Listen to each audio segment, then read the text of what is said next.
ભારત માતા કી વંદે. નવા પ્રમુખના વરણીના આજના કાર્યક્રમમાં આપણી વચ્ચે ઉપસ્થિત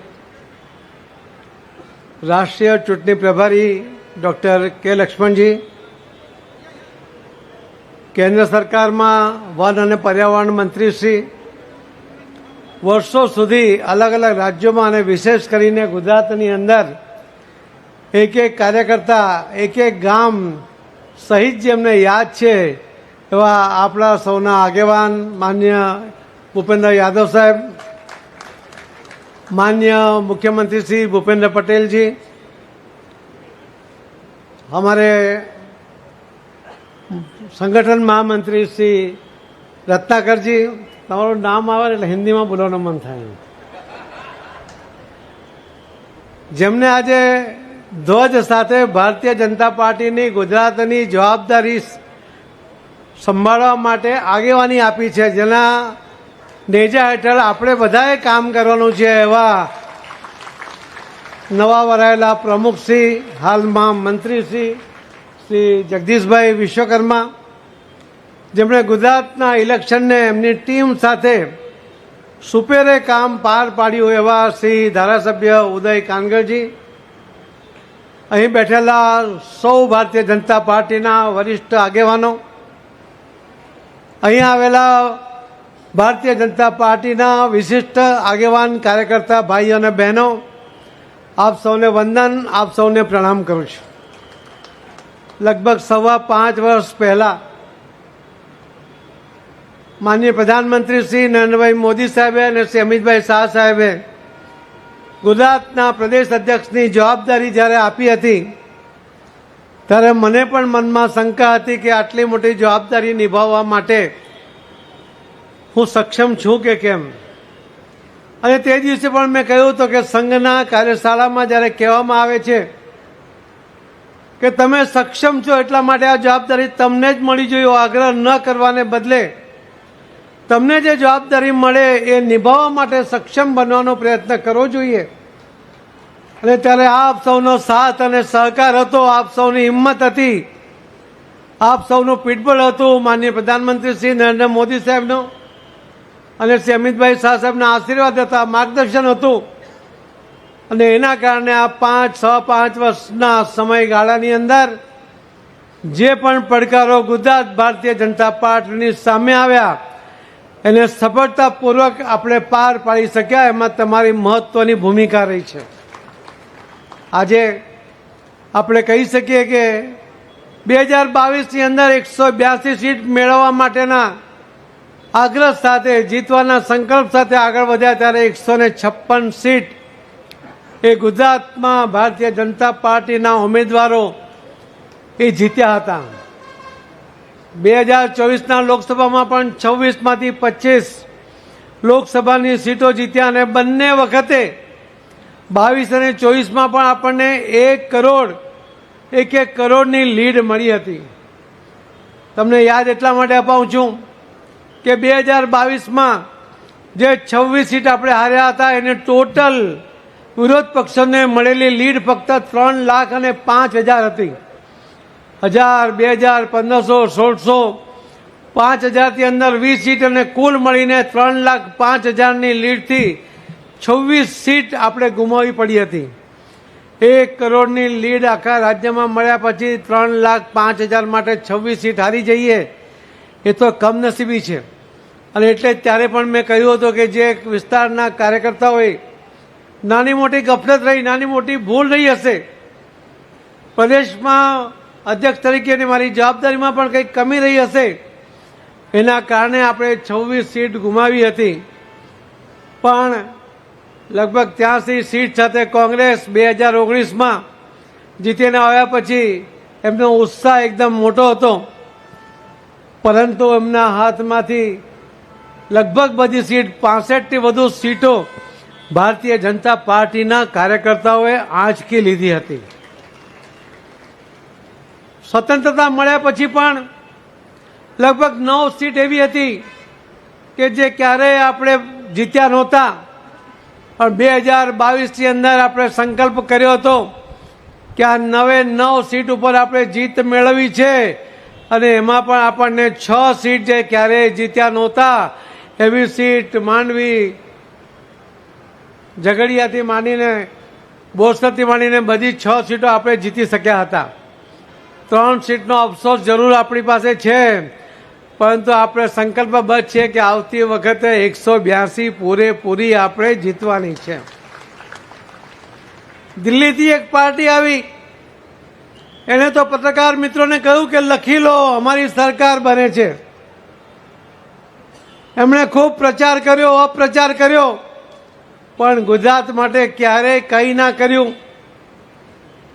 એમણે ઘણા ટાર્ગેટ ઊભા કર્યા, મને પણ ટાર્ગેટ બનાવવાની કોશિશ કરી, પણ મેં એનો જવાબ આપવાનું ટાળ્યું, કેમ કે મને ખબર હતી કે મારા વતી ગુજરાત ભારતીય જનતા પાર્ટીના કાર્યકર્તાઓ એનો જવાબ આપશે.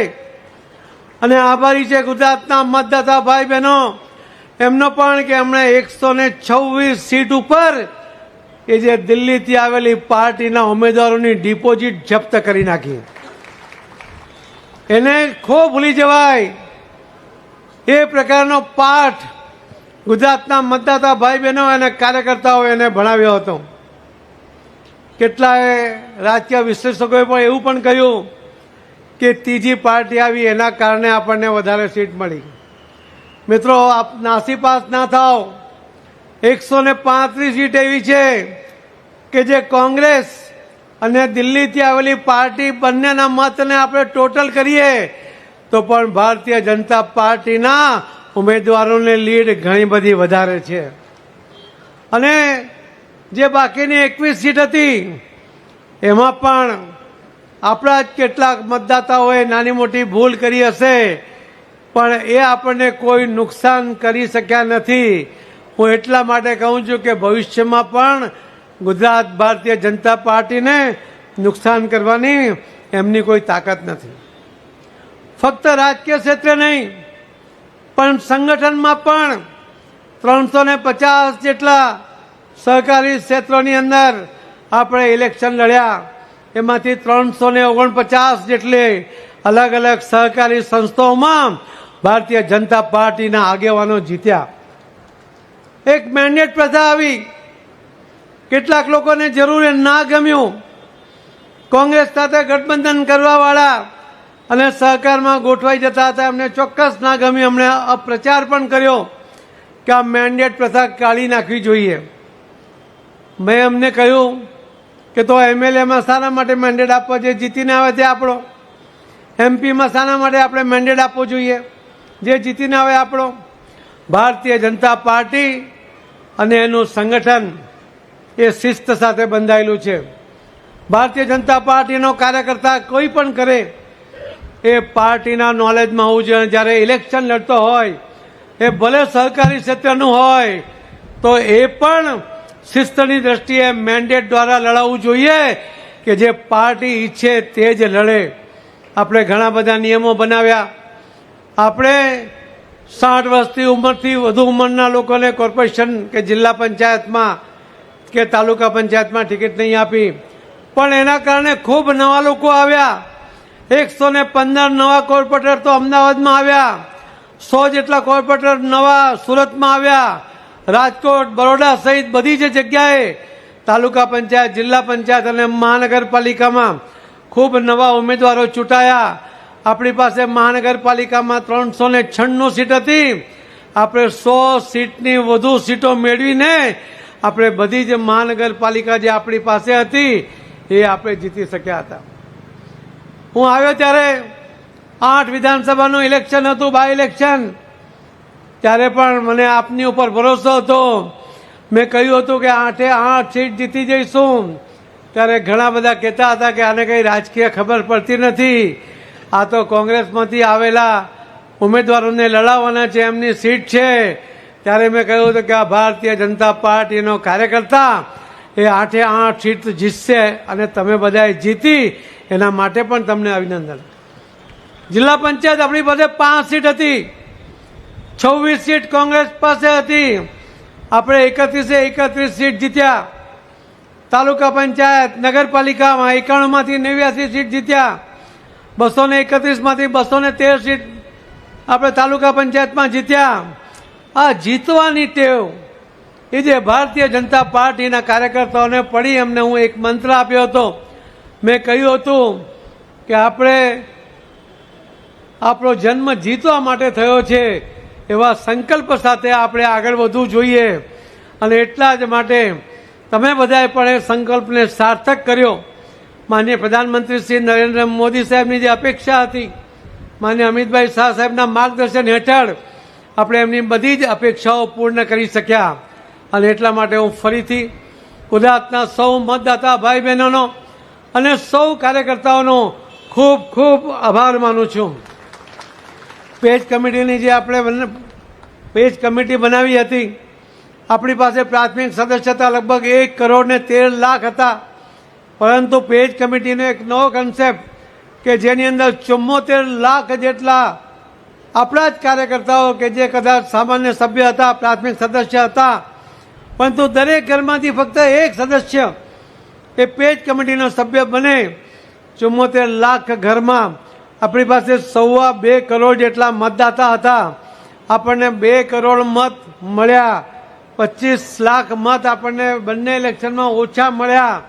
જો 10 લાખ મત પણ જો તમે વધારે લાવ્યા હોત ને, કે 3 લાખ મત જે તે વિધાનસભામાં વધારે લાવ્યા હોત, તો 182નો સંકલ્પ ગુજરાત ભારતીય જનતા પાર્ટીએ ચોક્કસ પૂર્ણ કર્યો હોત. મને અફસોસ છે કે 182 નહીં લાવી શક્યા. આપણે 156 પર અટક્યા.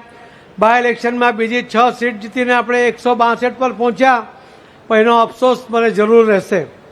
લોકસભાની અંદર પણ 26માંથી 26 2 વાર જીત્યા હોવા છતાં મારા અધ્યક્ષ વખતે હું 1 સીટ ગુમાવ્યો. એના હારની જવાબદારી પણ હું સ્વીકારું છું. અને ફરીવાર આ ન થાય એની કાળજી લેવા માટે આપ સૌને પણ વિનંતી કરું છું. આજે જ્યારે નવા તરવરિયા જેમણે સંગઠન અને સરકાર બંનેની જવાબદારી એમણે સંભાળી છે, સુપેરે સંભાળી છે, અને એવા યુવાન શ્રી જગદીશભાઈ વિશ્વકર્મા આજે નવા પ્રમુખ તરીકેની આજે જવાબદારી લઈને આજે જ્યારે આગળ વધવાના છે, ત્યારે હું એક કાર્યકર્તા તરીકે એમની સાથે છું. પૂરી તાકાતથી એમને સાથી છું.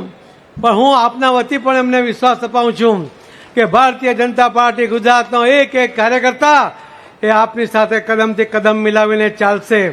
આજે અશ્વમેઘ યજ્ઞનો ઘોડો જે આપણો યજ્ઞ આગળ વધી રહ્યો છે, માનનીય પ્રધાનમંત્રી મોદી સાહેબનો, આ યજ્ઞના ઘોડાને રોકવાની કોઈની તાકાત નથી.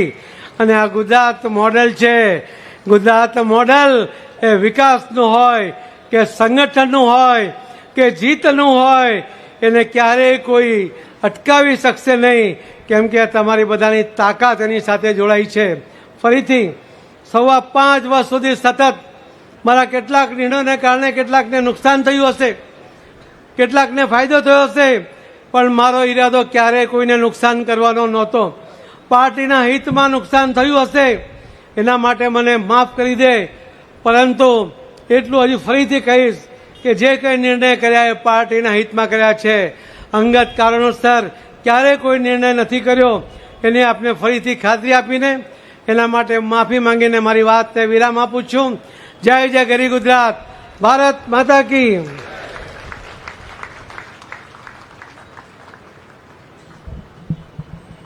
ધન્યવાદ પાટીલ સાહેબ. આપના સમયગાળામાં થયેલા સંગઠનાત્મક અને ચૂંટણીલક્ષીની કામગીરી સૌ કાર્યકર્તા હંમેશા યાદ રાખશે.